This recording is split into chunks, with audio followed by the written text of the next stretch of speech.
नमस्कार साथियों, स्वागत है आपका वासुदेव डिजिटल के हमारे खास कार्यक्रम सुनी अनसुनी के एपिसोड 5 में।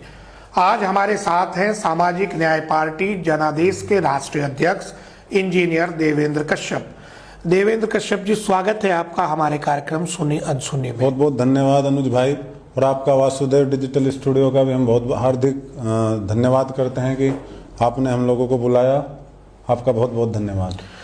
देवेंद्र जी, भारत एक लोकतांत्रिक देश है, प्रतिदिन यहाँ नई पार्टियों का सृजन होता है। अभी हाल ही में आपने भी सामाजिक न्याय पार्टी के नाम से एक नई पार्टी का गठन किया है, तो क्या उम्मीद आपको है क्या पार्टी चल पाएगी?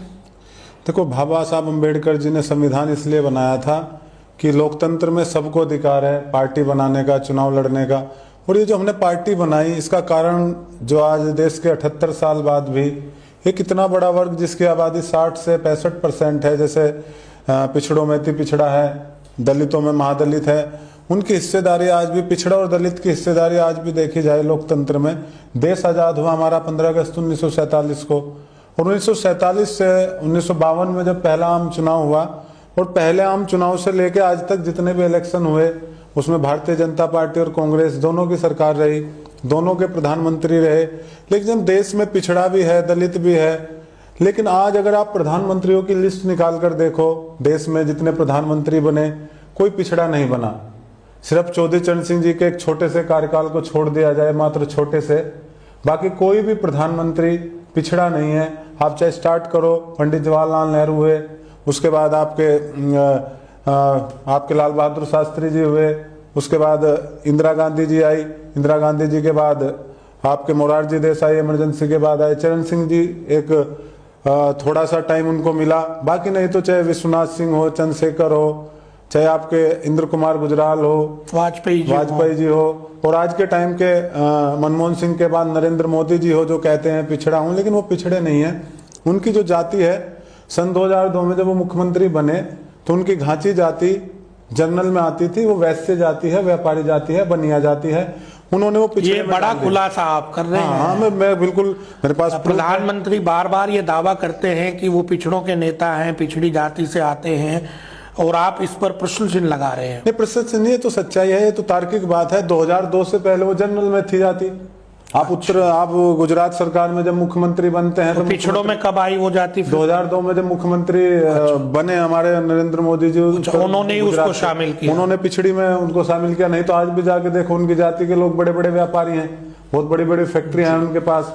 तो वो सिर्फ कोई भी, आज तक सबसे बड़ा हमें दुख इस बात का है कि देश की राजनीति में एक भी प्राइम मिनिस्टर, प्रधानमंत्री पिछड़ा, दलित, आदिवासी नहीं बना। आपको मैं दिखा दूं तो ब्राह्मण ने 46.5 साल राज किया है। 3 ही जातियों का, 3 ही वर्ग का पूरे देश पर आज तक राज रहा, जिनका 3000 साल पहले से था। जब देश में वर्ण व्यवस्था बनाई गई, ब्राह्मण, क्षत्रिय, वैश्य, और इस पूरे 80-85% वर्ग को शूद्र बनाया गया कि ये गुलामी करेंगे, ये सेवा करेंगे, वही वर्ग आज भी गुलामी और सेवा कर रहा है। प्रधानमंत्री 40 साल ब्राह्मण रहता है।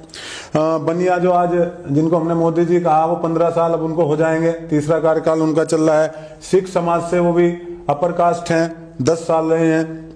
मनमोहन सिंह जी कायस्थ समाज से 1 वर्ष 216 दिन कायस्थ समाज से रहे हैं। ठाकुर समाज के 2 प्रधानमंत्री रहे हैं, और खत्री और देवगौड़ा, एक भी प्रधानमंत्री जनरल के अलावा हमारे देश में नहीं बना। ये सबसे बड़ा सवाल आज देश के सामने है।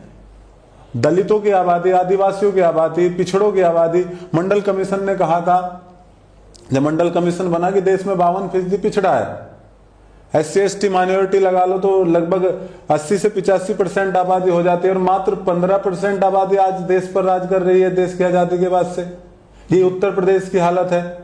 कांग्रेस पार्टी 84 तक रही, उसने सारे मुख्यमंत्री ब्राह्मण, बनिया, ठाकुर के अलावा और कोई मुख्यमंत्री नहीं बनाया। मेरे पास पूरी लिस्ट है। आप 10 बार ब्राह्मण ने शपथ ली उनके यहाँ। तो कुल मिला के पार्टी इसलिए बनानी पड़ेगी देश के और प्रदेश में। फिर लोकतंत्र का लाभ हुआ क्या? लोकतंत्र का मतलब तो सबको बराबरी की हिस्सेदारी मिलना था। देवेंद्र जी, एक होता है रियलिटी, एक होता है परसेप्शन। भारतीय जनता पार्टी को निश्चित रूप से अगड़ों की पार्टी माना जाता था, लेकिन नरेंद्र मोदी जी के आने के बाद भारतीय जनता पार्टी की पहचान पिछड़ी जाति की पार्टी के तौर पर उभरी है और पिछड़ी जातियां मजबूती से उनके साथ जुड़ी हैं, इसमें कोई संदेह नहीं है। ये एक परसेप्शन हमारे देश में बन चुका है, इसको आप कैसे काट पाएंगे? नहीं, मैं बता देता हूं। देखो हुआ क्या था, जब देश की आजादी की लड़ाई चल रही थी तो 3000 साल से शूद्रों को इन्होंने, ब्राह्मणवादी व्यवस्था ने, ब्राह्मण क्षत्रिय वैश्य ने सेवा करने के लिए कि पिछले जन्म के तुम्हारे कर्म खराब थे इसलिए तुम्हें शूद्र बनाया गया है। तो तब इन्हें लगा कि ज्योतिबा फुले ने शिक्षा के रास्ते खोले, स्कूल खोले, माता सावित्रीबाई ज्योतिबा फुले ने, नहीं तो हमें तो पढ़ने का अधिकार ही नहीं था। जिन पिछड़ों की बात मोदी जी कर रहे हैं, अभी मैं वहीं आऊंगा, उनको पढ़ने का अधिकार ज्योतिबा फुले, बाबा साहब अम्बेडकर की वजह से मिला। उन्होंने संविधान बनाया कि अब देश में लोकतंत्र होगा, ओट से राजा बनेगा, रानी के पेट से राजा पैदा नहीं होगा, राजा का बेटा राजा नहीं बनेगा। तो ये बात समझ में ब्राह्मण के आ गई थी, ब्राह्मण क्षत्रिय वैश्य के समझ में आ गई, तो उन्होंने कांग्रेस पार्टी बना दी। 1885 में पहले इलेक्शन में कांग्रेस सत्ता में आ गई। उनको लगा, कांग्रेस वालों को, जो जनरल कास्ट की ये पार्टी है, मैं खुले शब्दों में कहता हूं इस मंच से, ये जनरल की पार्टी थी कांग्रेस, 1885 में बनाई गई। पहला चुनाव इन्होंने जीता पूरे देश में, तो इनको लगा कि जो पिछड़ा दलित और आदिवासी है, ये संख्या में 80-85% है, कहीं ये इकट्ठा होकर एक पार्टी ना बना ले और कांग्रेस को चित ना कर दे, संख्या में बहुत ज्यादा है, सत्ता में ना जाए। तो उन्होंने एक चाल चली, जो 1925 में इनका आरएसएस चल रहा था, तो 1951 में इन्होंने एक पार्टी सोचा कि कांग्रेस के सामने एक पार्टी अपनी और बनाई जाए। तो उन्होंने जनसंघ नाम की एक पार्टी बनाई 1951 में। वो भी बनिया ब्राह्मण ठाकुर की थी, जनरल जाति की थी। वो पार्टी इन्होंने चलाई कि सामने हम रहेंगे, हम हिंदू की और मुसलमान की बात करके, क्योंकि किसी भी देश को बर्बाद करना हो तो राजनीति में धर्म ले आओ जी। तो वो धर्म की राजनीति इन्होंने करनी शुरू की। फिर जनता पार्टी में बाद में विलय हुआ इमरजेंसी के टाइम, फिर उन्होंने भारतीय जनता पार्टी बनाई। तो उन्होंने देखा, अच्छा देखो, पिछड़ों को भी इन्होंने लड़ाया। जो भारतीय जनता आज पार्टी पिछड़ों की बात कर रही है, जब राजनाथ सिंह जी 2001 में मुख्यमंत्री थे, तो उन्होंने जो पिछड़ी जातियों में बंटवारा करने के लिए एक चाल चली। इनकी चाल क्या थी कि जो पिछड़ी जाति का आरक्षण है वो यादव और जाट और गुर्जर खा रहा है। तो जो अति पिछड़ा वर्ग था, पाल, कश्यप, सैनी, नाई, जोगी, तेली, गडरिया, विश्वकर्मा, उसको उसका दुश्मन बना दिया। ऐसे दलितों में कहा कि जाटव तुम्हारा पूरा हिस्सा खा रहा है। 66 जाति एससी में है उत्तर प्रदेश में, लेकिन कहा कि वाल्मीकि, खटीक, धोबी, पासी की जाटव तुम्हारा हिस्सा खा रहा है। तो अपने आप को पिछड़ों का दिखाने के लिए फिर मोदी जी को पिछड़ा बता के, तो इन्होंने क्या किया, दोनों एक ही है। ये सामने जो 85% इस देश के असली, जो मूल निवासी कहोगे, इस देश के असली हैं, जिनको राज मिलना चाहिए था लोकतंत्र में, उनको गुमराह करने के लिए दोनों आमने सामने लड़ते हैं, पीछे से दोनों एक हैं। ये मैं सच आपके सामने बता रहा हूं। देवेंद्र जी, लोकसभा चुनाव के बाद भारतीय जनता पार्टी ने, चाहे हरियाणा की बात हो, चाहे महाराष्ट्र की बात हो, बिहार की बात हो, दिल्ली की बात हो, जबरदस्त वापसी की है। और ये बात भी तय मानी जा रही है कि मोदी योगी की जोड़ी उत्तर प्रदेश में भी पुनः प्रचंड बहुमत के साथ आ रही है। तो क्या आपने कुछ गलती तो नहीं कर दी ना नई पार्टी बनाकर? देखो, चुनाव क्या है, सरकार आना, एक राजनीति में जब धर्म को लाओगे, जनता किस तरफ, क्योंकि जब सामने विकल्प नहीं होगा तो वोट जाएगी। मेन हमारा जो मुद्दा है, हमारा मुद्दा है कि आप सिर्फ पिछड़ों का नाम लेके एक को मंत्री बना के, किसी को मुख्यमंत्री बना के उस समाज का भला नहीं हो सकता। आप एक बात बताओ, आज 200 बड़े उद्योगपतियों की लिस्ट निकालो आप जी, इंटरनेट से, सब लोग निकाल सकते हैं, उसमें एक भी पिछड़ा, दलित, आदिवासी नहीं है। इस देश के सारे मीडिया चैनलों के मालिक देख लो कौन है, जितने आज मीडिया चैनल्स हैं, एक भी पिछड़ा, दलित, आदिवासी नहीं है। इस देश के बड़े बड़े कॉरपोरेटर देख लो। लेकिन उसमें एक बात आती है कि योग्यता के आधार पर वो लोग वहां पर पहुंचे हैं। नहीं, योग्यता, इस बात को आप कैसे? नहीं, योग्यता ऐसे बताओ, ये जो 85% आबादी, इसमें योग्यता नहीं है। नहीं, हमारा ये कहना नहीं है, लेकिन यदि हम उनसे ये सवाल करते हैं कि कुछ ही प्रतिशत लोगों का हिस्सा सभी जगह है, तो उन जातियों के लोगों का ये तर्क है कि हम अपनी योग्यता के आधार पर आगे बढ़े हैं, किसी के रहमो करम पर नहीं। नहीं, एक बात बताओ, एक बाप, सरकार क्या होता है, माई बाप होती है जी।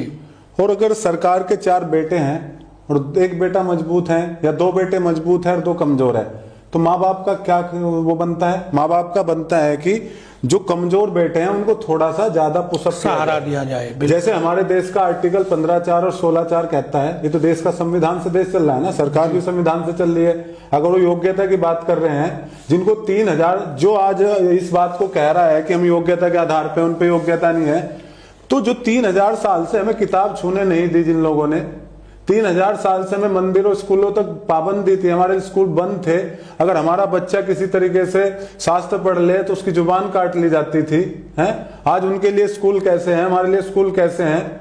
जिनके, अब एक बात बताओ, ये कहते हैं कि योग्यता, एक व्यक्ति के पैरों में आप 3000 साल तक जंजीर बांध के रखो और एक व्यक्ति दौड़ता हो, एक दौड़ता हो और फिर जंजीर खोल के आप कह दो कि दौड़ो बराबर, तो जो 3000 साल से दौड़ रहा था, रुका हुआ था, उसका मुकाबला कैसे करेगा? तो इस सरकार का आर्टिकल 15(4) हमारे संविधान का और 16(4) कहता है कि जो कमजोर हैं, जिनका प्रतिनिधित्व हर जगह कम है, चाहे वो सरकारी नौकरियों में, सरकारी संस्थानों में, सरकार उसके लिए पॉलिसी बना के उसको आगे बढ़ा सकती है। तो क्यों आगे नहीं बढ़ाया जा रहा? आप जाकर देखो, आप तो बहुत काम किया है अपने गांव में, तो आप देखो कि छोटे मकान किस पे हैं, बड़े मकान किस पे हैं, होटल किसके हैं। अगर एक बच्चे को आप कार दे दोगे, एक को मोटरसाइकिल दे दोगे, एक को साइकिल, एक को पैदल, उनको रेस में दौड़ने के लिए कहोगे, तो कौन जीतेगा? जिसके पास कार होगी। तो या तो आप उनको साधन बराबर दो। देवेंद्र जी, जो प्रयोग आप कर रहे हैं इस समय, वही प्रयोग काशीराम जी ने किया था। उन्होंने वामसेफ नाम से एक संगठन बनाकर बहुजन समाज पार्टी का फिर बाद में गठन किया। उन्होंने झंडा दिया, नारा दिया। आप भी इसी बात को कह रहे हैं कि मैं पिछड़ों को झंडा दे रहा हूं, नारा दे रहा हूं। आप अपने घर पर झंडा लगाएं, कोई दूसरी पार्टी का लोग आपसे वोट मांगने ना आए। इस तरीके से ये सही है कि आप एक आध बार सत्ता का सुख शायद भोग सकते हैं, लेकिन बाद में उसके दुष्परिणाम ये होते हैं कि इस समय बहुजन समाज का जो व्यक्ति है वो अछूत सा हो गया है राजनीतिक पार्टियों के लिए। भले ही उसको सबसे ज्यादा पुकारा जाता हो, लेकिन ये बात भी तय मानी जाती है कि फला बस्ती दलितों की बस्ती है, तो ये मायावती का वोट है, हमें इन पर ध्यान देने की जरूरत नहीं है।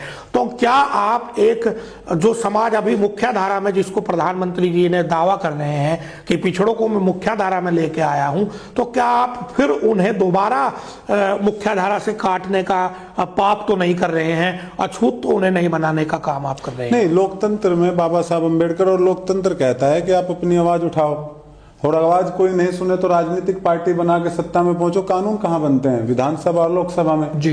जब इन लोगों ने, अब मैं मोदी जी की बात करूं, सबसे पहले मोदी जी के पिछड़े की बात कर लेते हैं। मोदी जी ने 2 अक्टूबर 2017 को सेंट्रल में एक आयोग बनाया, रोहिणी कमीशन।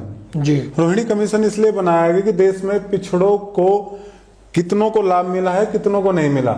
पिछड़ी जातियों में भी कुछ मजबूत जातियां हैं, कुछ किसान जातियां हैं, और कुछ जातियां आज तक ऐसी हैं। अभी उसका रिपोर्ट सामने 31 जुलाई 2023 को रिपोर्ट आई, मीडिया थोड़ा अपडेट सा है, रिपोर्ट अभी राष्ट्रपति जी के पास है। उसमें सामने आया है कि पिछड़ों की 25% आबादी 97.5% नौकरियां ले रही है। 1,30,000 नौकरियों का आंकड़ा निकाला गया, और बाकी 75% जातियों को 2.5% मिल रहा है। अभी माननीय सुप्रीम कोर्ट ने भी कहा है कि एससी में भी 1-2 जाति पूरा लाभ ले रही है। तो अगर आप उनके लिए सोच रहे हैं, अगर हम उन्हें मुख्य धारा, उनको झंडा लगा के अलग नहीं कर रहे हैं, उनको बता रहे हैं कि लोग वो अलग हैं जिनके पास ना अच्छे घर है, ना जिनका बच्चा अच्छे स्कूल में जा पा रहा है, ना इनके पास इतना सिस्टम है कि अपना अच्छा कपड़ा अपने बच्चों को पहना सके। उनकी बस्ती आप जाके देखो, 50 गज में, 60 गज में, 70 गज में 5-5, 7-7 लोग रह रहे हैं। तो हम उनको राजनीतिक पार्टी झंडा लगा के बताना चाह रहे हैं कि ये वही लोग हैं जो आपको वोट देते हैं। योगी जी जो आज उत्तर प्रदेश के दूसरी बार मुख्यमंत्री हैं, उन्होंने सन 2018 में राघवेंद्र कमेटी बनाई। जस्टिस राघवेंद्र कमेटी ने भी पिछड़ों को 3 हिस्सों में बांटा, पिछड़ा, अति पिछड़ा, अत्यंत पिछड़ा। आज 4-5 जाति उत्तर प्रदेश में इतनी मजबूत है पिछड़े में कि 79 जातियों में से 75 जातियों को कुछ मिल नहीं रहा। तो योगी जी उसको क्यों लागू नहीं कर रहे? अगर हम अपनी बात को लोकतंत्र में नहीं वैसे मांग सकते तो पार्टी बना के अपने वोट को इकट्ठा किया जाएगा। बात आपकी सही है देवेंद्र जी। मायावती जी सत्ता में पूर्ण बहुमत के साथ 2007 में आई, और उसमें ब्राह्मण समाज का बड़ा योगदान माना जाता है। बिल्कुल है। मुस्लिम समाज ने भी उनका साथ दिया। तो आप केवल पिछड़ों के आधार पर सत्ता प्राप्त नहीं कर सकते हैं। तो इससे आगे आपकी क्या योजना है? किस समाज को आप अपने साथ, या तो आपको किसी के साथ जुड़ना पड़ेगा या किसी को अपने साथ जोड़ना पड़ेगा, केवल इस आधार पर कि पिछड़ों को उनका हक अधिकार नहीं मिला है। मेरा ऐसा मानना है कि आप सत्ता की प्राप्ति नहीं कर सकते। नहीं, हमारा मकसद है 52% मंडल कमीशन के आधार पर पिछड़ा है जी, और लगभग 22% SC ST है जी, तो उसमें लगभग 75% आबादी है जिसको हिस्सेदारी नहीं मिली। हम उन सब 75, और दूसरी बात 75 वो हुआ, और ऐसा नहीं है कि हमारी जनरल से भी सबसे लड़ाई है। जब ज्योतिबा राव फुले लड़ाई लड़ रहे थे स्कूलों के लिए इस ब्राह्मणवाद के खिलाफ, तो सबसे ज्यादा मदद करने वाले उनके साथ ब्राह्मण ही थे जी, ठाकुर ही थे। जब उनके साथ, दूसरी बात ये थी, जब वो लड़ाई लड़ रहे थे बाबा साहब अम्बेडकर, तो उनके साथ मदद करने वाले ब्राह्मण थे। तो ऐसा नहीं है कि जो, देखो हमारे लड़ाई 3 के खिलाफ है, वो किसी भी जाति का हो सकता है, सामंतवाद, ब्राह्मणवाद, पूंजीवाद। सामंतवाद का मतलब जो व्यक्ति, चाहे वो हमारी जात का हो, चाहे वो पिछड़ाई क्यों ना हो, चाहे वो कश्यपी क्यों ना हो, चाहे वो पाल क्यों ना हो, वो पिछड़ी किसी भी जाति का हो, जो अपने से नीचे को दबाएगा, जो अपने से कमजोर को दबाएगा, उसका मतलब है सामंतवाद। जैसे पहले होता था, जमींदार थे, छोटे छोटे किसानों को जमीन दे दी अपनी, राजा था, राजा जमींदार को दे दिया, जमींदार ने पूरा अपना सामंतवादी व्यवस्था से। तो हमारी लड़ाई सामंतवाद के खिलाफ है। ब्राह्मणवाद का मतलब है कि आप धर्म के आधार पर किसी को छोटा बड़ा बताते हो, उसके खिलाफ है। वो कोई भी हो सकता है, किसी भी जाति का हो सकता है। तीसरा है पूंजीवाद। पूंजीवाद का मतलब आपने बहुत बड़ा एम्पायर खड़ा कर लिया, बहुत बड़ा फैक्ट्रियां लगा लिया और उसके मजदूरों का शोषण करके आप पैसा कमा रहे हैं। तो पूंजीवाद, ब्राह्मणवाद, सामंतवाद के खिलाफ लड़ाई है, और लगभग 80 से 90% जनसंख्या इन 3 से परेशान है जी। तो हम चाहते हैं कि आज 90% आबादी पर आप काम कर रहे हैं। तो भारतीय जनता पार्टी चाहे तो सामंतवाद क्यों खत्म नहीं कर पाया? लेकिन इसमें एक चीज और है देवेंद्र जी, अभी प्रशांत किशोर जी का मैं उदाहरण लेना चाहता हूँ। उनका ये दावा रहता था कि वो जिसके साथ भी चले जाते थे वो सत्ता में आ जाता था।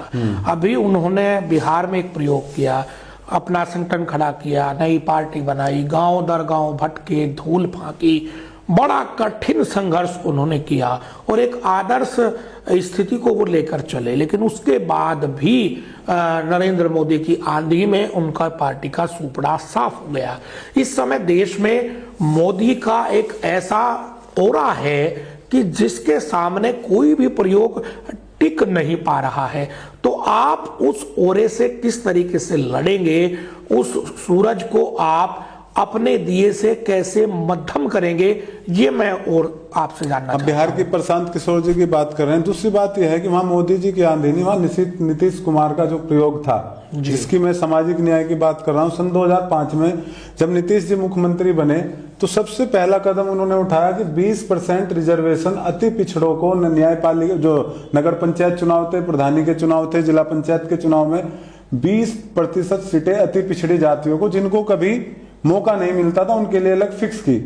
एक नाई समाज का व्यक्ति था, वो कह रहा था, उसका एक इंटरव्यू मैंने देखा, वो कह रहा था जी मैं कभी चुनाव लड़ ही नहीं सकता था, आज मैं पार्षद हूं, मेरे पे पास पैसे नहीं थे। अगर नीतीश जी 20% आरक्षण ना करते, 35% आरक्षण महिलाओं के लिए किया उन्होंने, महिलाओं को सीटें रिजर्व की। तो आप नीतीश जी को उसका श्रेय दे रहे हैं। नीतीश जी का सामाजिक न्याय जो था वहां का। दूसरी बात जो आप मोदी जी के एक जाति विशेष का जो वहां पर प्रभाव था और जिस तरीके से उनका जंगल राज था, उसके खिलाफ नीतीश जी ने पिछड़े समाज को 15-20 साल में महिलाओं के लिए सबसे ज्यादा आगे लेकर वो आए। 50% रिजर्वेशन महिलाओं के लिए नौकरियों में किया। बहुत सारे ऐसे क्रांति कार्यक्रम नीतीश जी ने किए। और जैसे आप प्रधानमंत्री नरेंद्र मोदी जी के ओरा की बात कर रहे हैं, देखो क्या होता है, अभी जब तक कभी भी कोई भी क्रांति, जब आदमी परेशान होता है, आप 1789 फ्रांस चले जाओ, फ्रांस में क्रांति क्यों हुई? फ्रांस में परिवर्तन, लोकतंत्र की शुरुआत तो फ्रांस से हुई। फ्रांस की क्रांति इसलिए हुई थी कि वहां 3 वर्ग थे। तो राजा वर्ग था, जिसको कुलीन मानते थे बड़े बड़े बस, और एक पादरी वर्ग था, यानी 5% लोग 95% लोगों को रूल करते थे। जो राजा कह देता था, कहा गया था कि राजा को भगवान ने भेजा है, राजा जो कानून बनाएगा वही कानून होगा। जब जनता ने देखा, कुछ पढ़े लिखे लोग आए तीसरे वर्ग में, कुछ लेखक आए, कुछ बड़े बड़े फिलोसफर आए, तो उन्होंने देखा यार बड़ा गलत है, उन्होंने अपनी बात किताबें लिखी और ऐसे एक क्रांति उस समय आई। उस समय अगर लोकतंत्र की शुरुआत कहीं से क्रांति की, फिर रूस की क्रांति है, लेनिन है। चलिए बिहार और रूस को छोड़कर मुजफ्फरनगर पर ही हम आते हैं।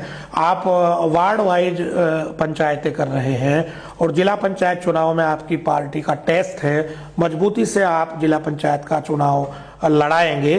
तो मेरा एक सवाल आपसे, क्या खुद भी आप चुनाव लड़ेंगे और क्या जिला पंचायत अध्यक्ष पद पर आपकी दावेदारी है? नहीं, हमारा चुनाव लड़ने का कोई उद्देश्य नहीं। हम उन सब लोगों को जगा रहे हैं। हमारा एक ही नारा है कि भाई हम लोगों को 78 साल हो गए, हमें लोग वोट के लिए यूज करते हैं। हमने एक नारा दिया है कांसीराम साहब की तरह कि जो हमारी पार्टी का झंडा लेकर आएगा वो किसी भी जाति का हो, किसी भी धर्म का हो, वोट उसको हमारा जाएगा।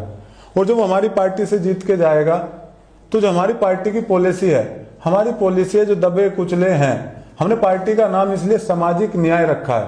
सामाजिक न्याय शब्द बहुत बड़ा शब्द है। सामाजिक न्याय का मतलब है कि जो हर चीज में पिछड़ा हुआ हो उसको ऊपर लाने का काम सामाजिक न्याय। देवेंद्र जी, लिटमस टेस्ट तो आपको देना पड़ेगा। बिल्कुल, लिटमस जिला पंचायत का चुनाव आ रहा है तो मेरा सीधा आपसे सवाल है कि क्या आप सदस्य पद के लिए चुनाव लड़ेंगे? चुनाव नहीं लड़ेंगे, हमारी पार्टी चुनाव लड़ाएगी, हमारा लड़ाएगी। और जिला पंचायत अध्यक्ष के लिए आपका प्रयास रहेगा? बिल्कुल 100% रहेगा। हम कोशिश ये करेंगे कि कम से कम हम 20 से प्लस जिला पंचायत सदस्य जीते और सारे मजबूत प्रत्याशी हमारे हर सीट से लड़ेंगे और उस पर तैयारी चल रही है और बड़े बड़े कैंडिडेट हम लोगों के पास आ भी रहे हैं और समय आने पर आवेदन लेके हम लोग चुनाव से पहले उनकी सूची भी जारी करेंगे और मुजफ्फरनगर में एक बहुत बड़ा कार्यक्रम भी करेंगे। एक क्रांति और भी चल रही है कि आप अगड़ों को पिछड़ों से लड़ा रहे हैं। नहीं, हमारा अगड़ों से नहीं, अगड़ों से लड़ाने का मतलब नहीं। एक बात बताओ, जब लड़ाई हो क्यों रही है? लड़ाई तो इसलिए हो रही है कि जब वो तो घर में होते हैं, एक भाई बाप है और बाप के 100 बीघे जमीन है, 4 बच्चे हैं और बाप क्या करे कि 90 बीघे जमीन एक बच्चे को दे दे और 3 बच्चों को 10 बीघे बांट दे, तो विद्रोह तो होगा। भाई तो भाई से भी लड़ता है, वो इसलिए लड़ रहा है कि हिस्सेदारी। जब वो देखता है कि फैक्ट्री किसकी, फैक्ट्री में काम करने वाले वर्कर कौन, होटल किसके, होटल में बर्तन साफ करने वाले, खाना बनाने वाले कौन, पेट्रोल पंप किसके, पेट्रोल पंप पे पेट्रोल भरने वाले कौन, रिक्शा चलाने वाले कौन, आपका जो चिनाई के मिस्त्री कौन, हलवाई कौन। तो फिर ये लड़ाई मैं नहीं करूंगा तो आने वाले टाइम में क्रांति तो होनी है। जब आदमी दबाया जाएगा, एक लिमिट तक तो दबाया जा सकता है। ये लड़ाने की बात नहीं है। हम चाहते हैं कि सबको बराबर हिस्सेदारी मिले, मौके मिले। मौके में अगर सबको हिस्सेदारी मिलेगी, एक नीचे का व्यक्ति भी ऊपर जाएगा, जब भी तो देश बढ़ेगा।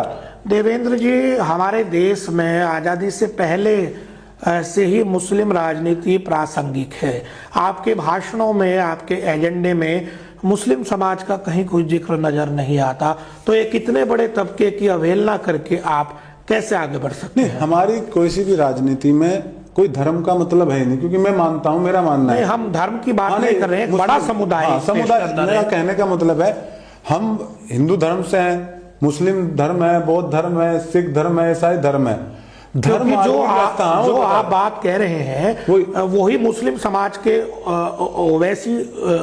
ओवैसी जो हैं वो भी यही बात कहते हैं कि मुस्लिम समाज भी इसी तरीके से पिछड़ा हुआ है, उनके हकों को दबाया गया है, उनका शोषण किया गया है, वोट बैंक के तौर पर केवल उनका इस्तेमाल किया गया है। तो उस वर्ग के बारे में आपकी क्या सोच है? नहीं, मेरी सोच तो हर वर्ग के बारे में एक है कि धर्म राजनीति में आना ही नहीं चाहिए जी। मेरे किसी भी भाषण में फिर तो जाति भी नहीं आनी चाहिए। नहीं, जाति भी नहीं आए, लेकिन इंसान तो आए। मैं कहता हूं सबको बराबर करो। बिल्कुल। जाति तो इसलिए आ रही है ना कि आपने उनको दबाया। धर्म का मतलब है कि धर्म से जिस देश में राजनीति धर्म क्या मुस्लिम पिछड़े नहीं है? बिल्कुल है, 100% है मुस्लिम का। तो फिर आपको उनकी आवाज उठानी चाहिए। हम तो उस हर वर्ग की उठा रहे हैं, मुस्लिम हो, सिख हो, ईसाई हो, जैन हो, पारसी हो, हिंदू हो। उस 90% आबादी की हमारी लड़ाई है जो दबाया गया है। मैं कह रहा हूं कि रिक्शा वाला मुस्लिम भी है जी, मजदूर मिस्त्री, जब सब ज्यादातर तो सच्चर कमेटी की रिपोर्ट है। सच्चर कमेटी की रिपोर्ट ने कहा कि SC/ST से भी खराब स्थिति मुसलमान की है। तो धर्म को हम राजनीति में नहीं लाना चाहते। हमारे लिए हिंदू, मुसलमान, सिख, ईसाई मतलब नहीं है, इंसान सबसे बढ़ के है। तो हर इंसान को मौका मिलना चाहिए। इससे मतलब नहीं, ये हमारा देश को बर्बाद होने का कारण यही है। चीन में 1957 में एक रेजुलेशन पास होता है कि धर्म आदमी के घर तक रहेगा। अपने घर में किसी भी धर्म को मानो, सड़कों पे राजनीति में धर्म नहीं होगा। हमारे देश का दुर्भाग्य यही है कि हाँ, राजनीति में धर्म हावी है, चाहे वो भारतीय जनता पार्टी। देवेंद्र जी, 2017 में भारतीय जनता पार्टी की उत्तर प्रदेश में सरकार आती है। मुजफ्फरनगर में 6 विधानसभा सीटें हैं, 6 की 6 पर भारतीय जनता पार्टी जीतती है। पुरकाजी विधानसभा क्षेत्र से दलित समाज से प्रमोद ऊंटवाल जी चुनाव जीतते हैं। मीरापुर से गुज्जर समाज से चुनाव जीतते हैं। चरथावल से कश्यप समाज से चुनाव जीतते हैं। सदर से वैश्य समाज से चुनाव जीतते हैं। बुढ़ाना से जाट समाज से चुनाव जीतते हैं। खतौली से पिछड़े सैनी समाज से चुनाव जीतते हैं। इससे शानदार गुलदस्ता क्या हो सकता है? देखो, मैं आपको एक चीज बताऊं, सबका समावेश। आप ग्रास रूट पे क्या जा रहा है? आप ये देखो ना कि उनके, अगर मैं कश्यप हूं या पाल है कोई या प्रजापति है, उसका आपने एक मिनिस्टर बना दिया या उसका विधायक बना दिया, लेकिन उनके लिए कानून क्या बना? कानून में मतलब जैसे हमारा आर्टिकल 15 जमीन पर क्या परिवर्तन, कोई एक ऐसा कानून तो बने, जैसे दलितों के लिए SC/ST एक्ट है, कानून है ना। पिछड़ों के लिए मंडल कमीशन लागू होने के बाद एक कानून आया कि 27% सीटें पिछड़ों के लिए रिजर्व होगी। तो इनके लिए क्या कानून बना? एक को विधायक मंत्री गुलदस्ता, उस विधायक मंत्रियों का गुलदस्ता बनाने से नहीं होगा ना, उस जनता का गुलदस्ता बनाने से। उसका कलेक्टर कहाँ है? उसका दरोगा कहाँ है? उस समाज का आप देख लो, जितने थाने मुजफ्फरनगर में है, चलो वो गुलदस्ता आपने बता दिया। अब दूसरे गुलदस्ते पे आओ। अब इस पॉइंट पर मुझे बड़ी आपत्ति रहती है। मैं आपके भाषणों में सुनता हूं कि हमारे दरोगा नहीं है। वो तो पढ़ने से होगा ना। अच्छा, मैं बता देता हूँ, पढ़ाई भी आज के टाइम पे उसी पे चर्चा हो जाए। आज 2 तरह की शिक्षा है, अब उसी पे आ जाओ। एक तो पढ़ाई है पैसे वालों की, आपको मानना पड़ेगा। आज 2 तरह के स्कूल, आज से 20-30 साल पहले क्या था, उस चीज पे कह सकते थे कि जो पढ़ेगा वो बढ़ेगा जी। लेकिन आज क्या होगा, जिसके पास पैसा होगा उसका बच्चा इंग्लिश मीडियम में जाएगा। आज आप अपने जिले का ये सच्चा दिल्ली पब्लिक स्कूल, इतने बड़े बड़े स्कूल खुल गए। पिछड़ी जातियों के बच्चे ही प्राइमरी स्कूलों तक सीमित है। तो किसी भी संभ्रांत जाति का बालक प्राइमरी में नहीं जाता। अब उसमें मैं आ रहा हूँ। अब एक नींव आपने जो ऑफिस बनाया, इसकी नींव अगर कमजोर होगी तो मजबूत कैसे होगा ऊपर? दूसरी बात क्या है, एक बच्चा तो बादाम का दूध पी के, इस पे कहना नहीं चाहिए, भगवान ने उसको दिया है, लेकिन ये उसी को क्यों मिला? वो पूरी सुविधा के साथ उसको बस लेने आएगी, वो इंग्लिश मीडियम स्कूल में जाएगा, सुबह शाम तक टीचर उसका ध्यान रखेंगे, हर चीज पॉइंट टू पॉइंट नोटेड होगी। ये भी कहा जाता है बहुत से आपकी भी जातियों से बहुत सारे लोग हैं अभाव से। Doctor B.R. अम्बेडकर एक सबसे बड़ा उदाहरण है। वो तमाम चुनौतियों के बीच से निकल कर आए हैं। उन्हें पीने के लिए पानी तक नहीं दिया जाता था, लेकिन वो देश के कानून मंत्री बनते हैं। उनको भी मौका दिया गया ना। देखो, बाबा साहब अम्बेडकर, अगर देखो, मैं कहना नहीं चाहता, अगर अंग्रेज इस देश में ना आते, यहाँ व्यवस्था मैकेले की जो शिक्षा व्यवस्था शुरू हुई, तो ज्योतिबा फुले पढ़े, बाबा साहब पढ़े नहीं, तो 3000 साल से जो शूद्रों को बना के गुलाम बनाया गया था, उनके पीछे झाड़ बांधे जा रहे थे। क्या बाबा साहब अम्बेडकर और ज्योतिबा फुले से पहले कोई शूद्र में आ ही नहीं सकता था? आ सकता था, लेकिन पढ़ने की व्यवस्था नहीं थी। अगर पढ़ने की व्यवस्था उनको मिली और वो पढ़े, तो 100 में एक उदाहरण हो सकता है। लेकिन आज का जो सिस्टम हो गया, आज एक ऐसा, मैं बताया ना, एक को कार दे दो, एक को पैदल दौड़ा दोगे तो कहाँ मुकाबला करेगा? आज पूरी व्यवस्था इस तरीके की है। एक बच्चा जब नौकरी की तैयारी करेगा तो हाई क्लास कोचिंग में करेगा, एक बच्चा बेचारा पता नहीं कैसे कर पा रहा। हमारा मतलब यह है कि या तो उनको अब OBC का उनको आरक्षण मिल रहा है, आरक्षण में क्यों नहीं जा रहे हैं? 27% आरक्षण में रोहिणी कमीशन की रिपोर्ट है कि 97.5% नौकरियों पे 25% जातियों का कब्जा है। तो आपत्ति इस चीज की नहीं है कि लोग जितने आप कह रहे कि आपत्ति है, तो ये कहीं तो दिखना चाहिए। आप पूरी शहर की कॉलोनियां टेस्ट कर लो, किसी कॉलोनी में बड़ा मकान इन जातियों का क्यों नहीं है?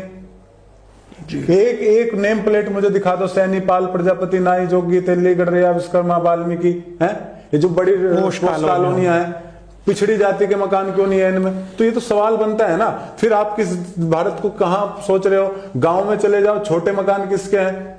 कैसे आज तक प्लस्तर तक उनके घर पे नहीं हो पा रहा है? तो कैसे मुकाबला करेंगे उनका बच्चों का? तो देवेंद्र जी, बहुत आपने बड़ा एक क्रांतिकारी कदम उठाया है। चुनौतियां इसके सामने आपके बहुत आने वाली हैं। उसके लिए हमारी शुभकामनाएं हैं आपको। ईश्वर आपको हिम्मत दे, ताकत दे। चलते चलते हम आपसे थोड़ा सा व्यक्तिगत आपके बारे में जानना चाहते हैं। आप कितना पढ़े लिखे हैं, आपका व्यवसाय क्या है, कहाँ के आप रहने वाले हैं, ताकि हमारे दर्शक व्यक्तिगत तौर पर भी आपको जान सकें। मैं थोड़ा सा बता दूं, मैं SD इंटर कॉलेज से इंटर करने के बाद 2005 SD इंटर कॉलेज मुजफ्फरनगर से इंटर किया मैंने। उसके बाद मैं MIT Moradabad institute of technology से 4 साल इलेक्ट्रॉनिक्स कम्युनिकेशन में इंजीनियरिंग की जी, और वहीं से मेरा प्लेसमेंट हुआ। मैं बेंगलोर रहा, हैदराबाद रहा, मैं 3-4 साल कंपनियों में काम किया और उसके बाद लगातार जब मैं देख रहा था तो मेरे मन में ये विचार क्यों आया कि मैं तो इंजीनियरिंग का आदमी था, मैं तो सैलरी भी अच्छी थी, नौकरी कर रहा था, तो मेरे दिमाग में बात क्यों आई, जब मैं 4 साल वहां बीटेक कर रहा था तो मैंने देखा 1600 बच्चों में, नहीं पढ़ते समय या नौकरी करते समय? नहीं, 1600 बच्चे जब हम बीटेक कर रहे थे, पढ़ते समय हमारे बैच में सारे मिलाकर इलेक्ट्रॉनिक्स कम्युनिकेशन सारी ब्रांचों के 1600 बच्चे थे जी। उनमें पिछड़ी जातियों के बच्चे ही नहीं थे। आप अकेले थे? नहीं, बहुत सारे थे लेकिन उस लेवल पे नहीं था जिस संख्या में होने चाहिए, कम थे। तो उससे हुआ क्या कि हमने देखा फीस की वजह से नहीं है, क्योंकि फीस महंगी थी जी, इंजीनियरिंग की फीस महंगी होती है, तो हम लोग वहां दे नहीं पा रहे थे। उसके बाद हमने जहां नौकरी की बड़ी बड़ी पोस्टों पे हम देख रहे थे वहां कौन लोग थे, तो हमने देखा कि लड़ाई होनी चाहिए, तो उसके बाद हमने नौकरी आपके अंदर एक ज्योति वहां से जली पढ़ते समय, बिल्कुल बिल्कुल, समाज के लिए कुछ करने का भाव आना चाहिए। आगे आप बताएं अपने। उसके बाद 2014 में हमने नौकरी छोड़ी, 14 में संगठन बनाया, संजय निषाद जी के साथ जुड़े, निषाद पार्टी में प्रदेश अध्यक्ष था, उसको खड़ा किया गांव गांव जाके, लेकिन 2019 में कुछ मतभेद हुए तो फिर हम कांग्रेस पार्टी में भी रहे, विधानसभा चुनाव लड़े 2022 का जी, बुढ़ाना विधानसभा से चुनाव भी लड़े अपने मुद्दों, लेकिन कांग्रेस पार्टी में भी हमने देखा कि उनके कहने का कुछ था, करने का कुछ था, वही उनका फिर वो अपर कास्ट का कब्जा था।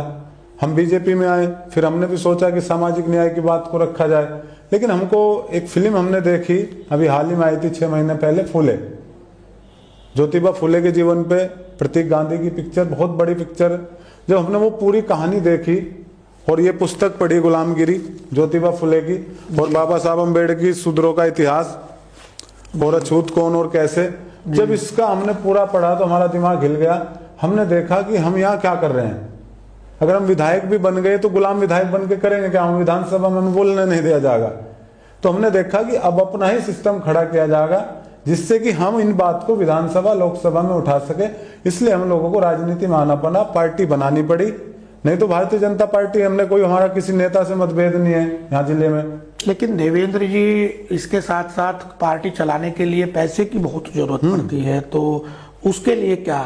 उसके लिए हमारा समाज, देखो कांसीराम साहब ने जब मिशन चलाया तो 1 रुपया 1 वोट 10 का नोट, तो आज समाज हमें दे रहा है जी, कोई 100 रुपए दे रहा है, चंदे के तौर पर आप ले, मतलब समाज सहयोग इस पार्टी को खड़ी करने के लिए, हमें नहीं पार्टी। क्या कोई व्यवसाय भी आपका है? हमारा निजी जीवन? हमारी वाइफ सरकारी टीचर है। अच्छा, हमारा भी कुछ काम है, बिजनेस है, हमारे पार्टनर देखते हैं, तो बहुत सारी चीजें हैं, लेकिन उस चीज से वो तो आपका निजी, वो निजी है, उससे ये पार्टी नहीं चल सकती, वो तो एक घर का पार्टी तो समाज के चंदे से ही चलेगी। पार्टी तो समाज ही चलाएगा, क्योंकि बहुत बड़ा सिस्टम होता है। नहीं, ये भी होता है ना कि पार्टी बना ली कि पैसा कमाने के लिए, नहीं, पैसा कमाने की बात होती तो मैं इंजीनियरिंग की नौकरी 1.5 लाख, यही चीज मैं सामने, आज वहाँ 3.5 लाख रुपए लोगों के लाना चाह मेरे साथ के, जो मेरे साथ थे उस बैच में और जो हम साथ नौकरी कर रहे थे, आज वो 3.5 लाख रुपए उस समय, जिस समय हम छोड़ गए 1.5 लाख रुपए थे। अच्छा देवेंद्र जी, आखिरी सवाल मेरा आपसे अब है, एक मैंने डाला था कि रविवार में देवेंद्र जी आ रहे हैं, किसी का कोई सवाल हो तो आप ही के समाज के किसी व्यक्ति ने कमेंट में पूछा है कि निषाद पार्टी, फिर कांग्रेस पार्टी, फिर भारतीय जनता पार्टी, अब अपनी पार्टी, तो विश्वसनीयता पर आपकी उन्होंने प्रश्न चिन्ह देखो ऐसा होता है, जब आदमी कोई चीज, मुलायम सिंह को उठा, किसी को भी, जो जिन्होंने क्रांति की उनको उठाओ। अगर आपको दिल्ली जाना है तो पहले घर से चलते हुए, अगर आप पे साधन नहीं तो ये रिक्शा पकड़ोगे जी, स्टेशन जाओगे, स्टेशन फिर ट्रेन पकड़ोगे, या बेंगलोर जाना है तो फिर फ्लाइट, कुछ मतलब रास्ते से, जब तक आपको अंतिम आपका वो नहीं मिल जाता जिससे आप चल सकते हो, तब तक बदलना पड़ेगा। हमने देखा आदमी भगवान में तो सीख के कुछ आता नहीं है, सीखना पड़ता है। तो हमने निषाद पार्टी में सीखा, इधर सीखा, सबकी विचारधारा देखी, एट लास्ट हमको यही लगा कि पार्टी बना के हम अपनी बात को मजबूती से रख सकते हैं, वहां किसी का कोई दबाव नहीं होगा, किसी की कोई गुलामी नहीं होगी। तो ये तो लोग हैं कहेंगे, उनका सवाल अगर ये है कि भाई हमने क्यों छोड़ी, तो आदमी सीखते सीखते ही सब कुछ सीखता है। और हमारा मिशन है अति पिछड़ा, महादलित और जो शोषित लोग हैं, जो निचला तबका है, उसको सामाजिक न्याय के तहत ऊपर लाना। और जब काम करेंगे तो आरोप लगेंगे, सावित्रीबाई फुले पे तो लोगों ने गोबर फेंका, कीचड़ फेंका, तो कल को और भी आरोप लगेंगे, उससे फर्क नहीं पड़ता। तो उनका जो सवाल है उसका उत्तर यही है कि भाई जब तक हमें मंजिल नहीं मिल जाती, जब तक हम लोग चलते रहेंगे। भारतीय जनता पार्टी के सबसे महत्वपूर्ण अभियान, सदस्यता अभियान में जनपद मुजफ्फरनगर में सर्वाधिक सदस्य बनाने के बाद, पार्टी में अपना एक महत्वपूर्ण स्थान स्थापित करने के बाद भी देवेंद्र कश्यप जी ने संघर्ष और चुनौती के रास्ते को चुना है। हमारी शुभकामनाएं इनके साथ हैं। पुनः एक किसी नए मेहमान के साथ आपसे फिर मिलेंगे। देखते रहिए वासुदेव डिजिटल पर सुनी अनसुनी। नमस्कार। बहुत बहुत धन्यवाद।